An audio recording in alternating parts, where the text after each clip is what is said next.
Nous avons certainement évoqué avec son Excellence, Monsieur le Premier ministre, un certain nombre de projets, mais je voudrais laisser le soin au gouvernement d'annoncer les projets sur lesquels nous allons travailler.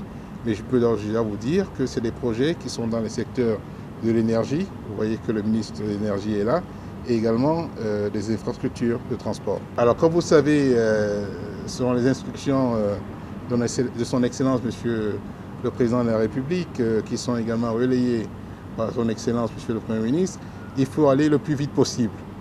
Et c'est également les instructions que je donne à mes équipes, à mes collaborateurs, de mettre en œuvre les projets dans les meilleurs délais, parce que nous sommes conscients que les infrastructures sont très importantes et nécessaires pour soutenir l'économie de ce pays, mais également pour les populations du Burkina Faso.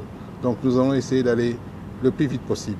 Le coût global est difficile à estimer puisque nous parlons de plusieurs projets, mais je peux vous dire que nous parlons de projets de plusieurs centaines de millions de dollars pour la totalité des projets. Donc on parle quand même des montants très importants.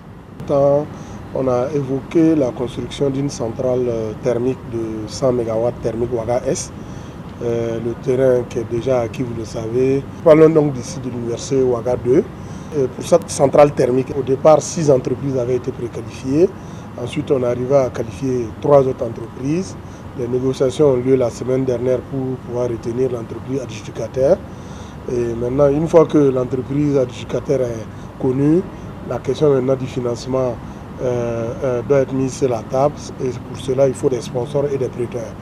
Et nous pensons donc pouvoir discuter avec Africa 50 pour pouvoir mobiliser d'autres prêteurs et d'autres sponsors afin de pouvoir réaliser donc cette centrale qui est en tout cas arrivée au point critique, notamment donc au point donc de finaliser le bouclage financier et pouvoir faire rapidement la mobilisation des ressources pour pouvoir démarrer les travaux.